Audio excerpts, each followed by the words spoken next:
When you first realize what God is like, it's very natural and proper to respond in fear or even terror. But then God explains to you, look, there's nothing else you have to fear in life now. And now you are my child, and it's an amazing feeling. And then he says, and I want you to follow Jesus. I want you to be like him. I want you to live like him. And you realize, wow, following Jesus, that means I give everything up.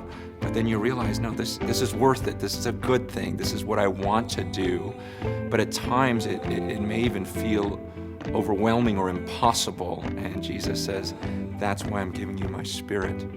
He's going to empower you. He's going to lead you. And he's going to enable you to accomplish this mission that I've given you on this earth. And so when you begin to understand these three interwoven entities, it's like your whole world has to change. And it's like all these years you've been living one way, you've been thinking just about yourself and doing your thing, and now you realize you're a part of something bigger. It's like stepping into a whole new world because now you've got a mission. But what is that mission?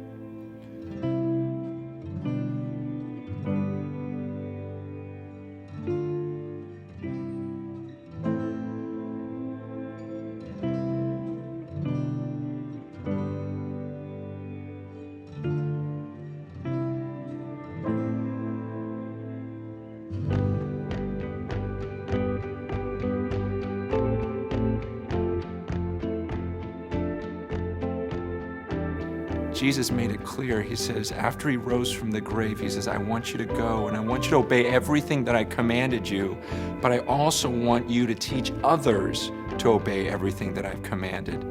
This is what we call discipleship. And Jesus said, he says, I want you to go and I want you to make disciples of all the nations. I want you to baptize them in the name of the Father, Son, and the Holy Spirit. And I want you to teach them to obey everything that I commanded you to do.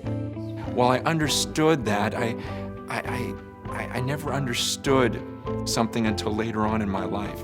As I read in the scriptures, I realized God doesn't want me to do this by myself. He doesn't want me just to follow him on my own. That's why he created church, the church. He says, now you're part of a group of people. You don't do this by yourself. See, in my mind, when I thought of church, I would think of a building or I would think of a service. But when you read the Bible, that's not what it's talking about. In fact, if Jesus was on the earth right now and you ask Jesus, hey, where's the church? He's not going to give you an address or point to a building. He would explain, no, the church, those are the people on this planet who fear me, who follow me, and are filled with the Spirit.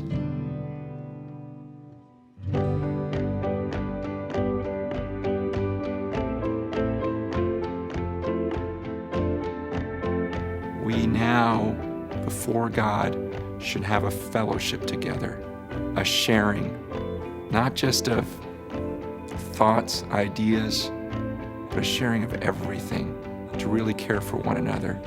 And that's this idea of fellowship.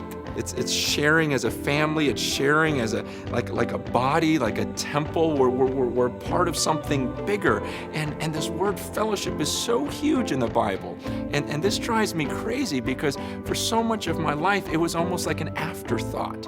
When I would think of fellowship, I would think, oh, there was that one part of the church building called the Fellowship Hall, and after our gathering on Sunday morning, we would go in the Fellowship Hall, and one guy would bring dessert, another guy would bring cupcakes, another guy would bring some meat, and we'd have this thing called the potluck in the Fellowship Hall, and so that meal together was fellowship. Or in church, we would have fellowship night where we get together and play softball, and so to us, that's fellowship.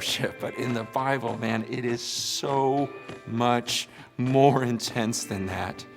In the Bible, man, there's this awesome passage in Acts 4, verse 32, and it says that the full number of those who believed were of one heart and one soul. And then it says that no one claimed that any of his possessions belonged to himself.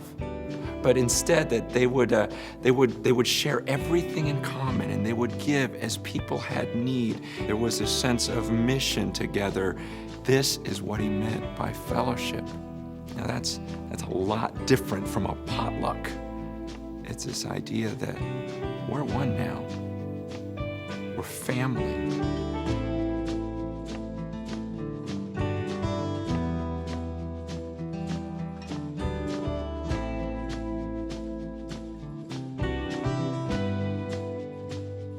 There was this guy that came to my church once, and he was a part of a gang, and decided to ditch everything and follow Jesus, and he got baptized. And after a while, though, he stopped coming to the church gatherings, and one of my buddies asked him, they go, "Hey, where you been?" He says, "When I got baptized," he goes, "I thought that it was gonna be like when I got jumped into the gang." He goes, "When I got jumped into my gang," he goes, "suddenly everyone had my back. We became like a family 24/7. He says, "So when I got baptized, I thought, this is what's gonna happen with the Christians." He goes, I didn't know that it was just Sunday mornings and Wednesday nights. He goes, "I thought it was gonna be family." So he goes, I just had it wrong in my head. And yet when I heard that, I thought, no, you got it right. We've got it wrong. And honestly, it was heartbreaking, because I thought, the gangs are a better picture of family than the church is? The gangs are a better picture of the body than we are? They're having a fellowship and a sharing that we don't see in the Church of Jesus Christ. And yet that's the very thing that Jesus wanted for us.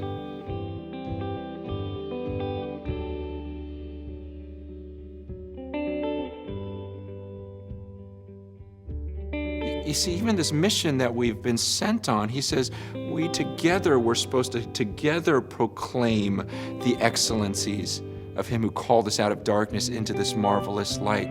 This idea of proclaiming it, I can't do that without other people. See, I can talk about Jesus. I can talk about Jesus by myself, but I can't show Jesus to other people. Here's what I mean.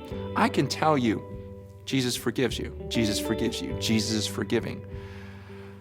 But that's not enough. God says, I want you to show Jesus to the world. So that means I need my brothers and sisters around me, and we offend one another, but we keep forgiving. And then suddenly the world looks on and goes, man, I've never seen that before. You guys just keep forgiving each other. You see, unity is so strange in our world. We live in a time when people are so quick to ditch one another. And God says, I want my church to be different. I want this one group of people that are devoted to sharing their lives together, sharing this mission together. When someone offends you, you forgive them. And then suddenly people are seeing the attributes of Christ. They're seeing it in the flesh. It's almost like what Jesus did in putting God to flesh so that we could dwell amongst him. He says, now that's the church's responsibility. I want you to love each other so much. And when you do that, they'll actually see God.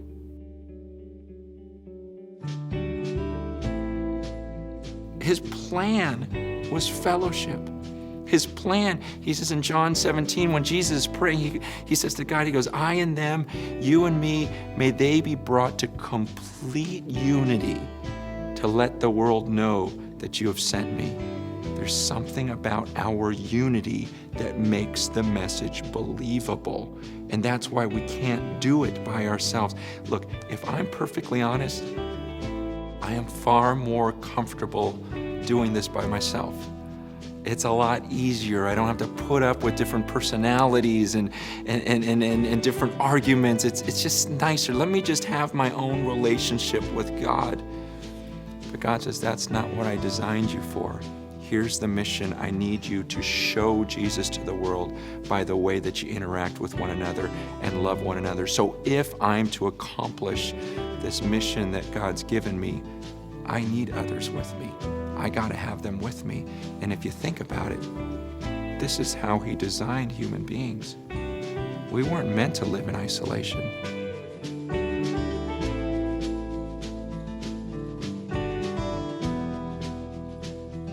And this completely flies in the face of those who say, I've got my relationship with God. I don't need the church. I don't need, these little gatherings, or, I love Jesus. I just hate the church. We can't say that. You're going against everything Jesus asked you to do. God says, I designed you to be together. It's so beautiful when you work together and have one heart, one mind, one soul. And he says, and I'm going to do this. The beautiful thing, Jesus said 2,000 years ago, I will build my church, and the gates of hell won't stand against it. I will create this type of supernatural unity and gathering. And so it's not something that we have to force, like, okay, let's do the fellowship thing. Let's make it happen. No, God says, I'm going to make it happen. And the question is do you want to be a part of it? Do you want to have this sharing, this fellowship that God intended for his church? Or do you want to continue living in isolation?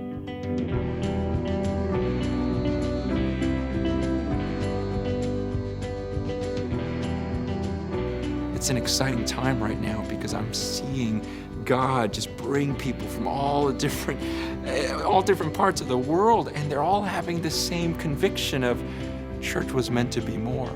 There was supposed to be a greater unity, and everyone's feeling the same thing. Everyone's sensing the same thing, going, the way we've been doing it doesn't seem biblical.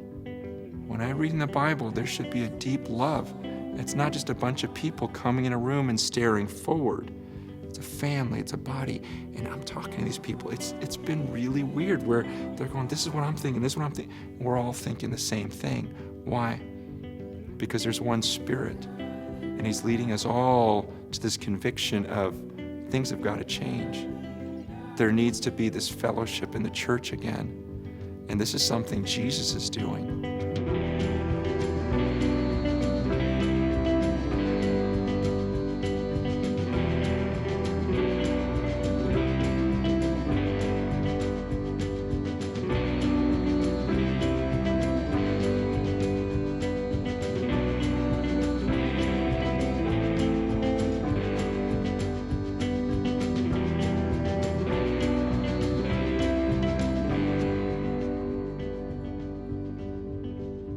If you fear God and you've decided to follow Jesus with your life, and you really have his Spirit in you, then you're my brother. You're my sister. Like in God's eyes, when he looks down, he sees us as family, and he wants us to live that way. And that's what he means by fellowship.